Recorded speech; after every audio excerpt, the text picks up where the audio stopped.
Now, a startling ABC News investigation. A whistleblower has come forward to tell consumers about the ground beef a lot of us buy at the supermarket. Is it what we think it is, or is it padded with a filler the whistleblower calls pink slime?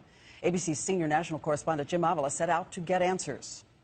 Gerald Zernstein grinds his own hamburger these days. Why? Because this former USDA scientist, now whistleblower, knows that 70% of the ground beef we buy at the supermarket contains something he calls pink slime. Beef trimmings that were once used only in dog food and cooking oil, now sprayed with ammonia to make them safe to eat, and then added to most ground beef as a cheaper filler. It was Zernstein who in a USDA memo first coined the term pink slime, and is now coming forward to say he won't buy it. It's economic fraud. It's not fresh ground beef. It's a substitute. It's a cheap substitute being added in. Zernstein and his fellow USDA scientist Carl Custer both warned against using what the industry calls lean, finely textured beef, and is widely known now as pink slime. But their government bosses overruled them. Why didn't you consider it beef?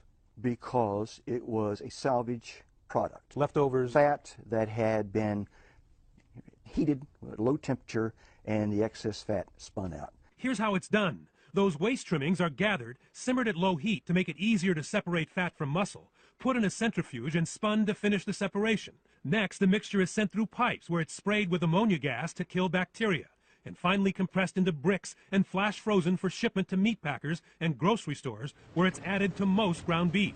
And it doesn't have to appear on the label, because over objections of its own scientists, USDA officials with links to the beef industry labeled pink slime meat. The undersecretary said, "It's pink, therefore it's meat." ABC News has learned the woman who made the decision to okay the mix is former Undersecretary of Agriculture Joanne Smith, a call that led to hundreds of millions of dollars for Beef Products, Inc., the makers of pink slime.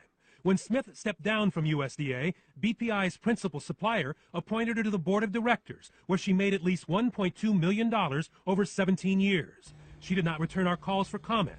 BPI says it had nothing to do with her appointment, and the USDA says, while legal then, under current ethics rules, she could not have immediately joined that board. Jim Avila, ABC News, Washington.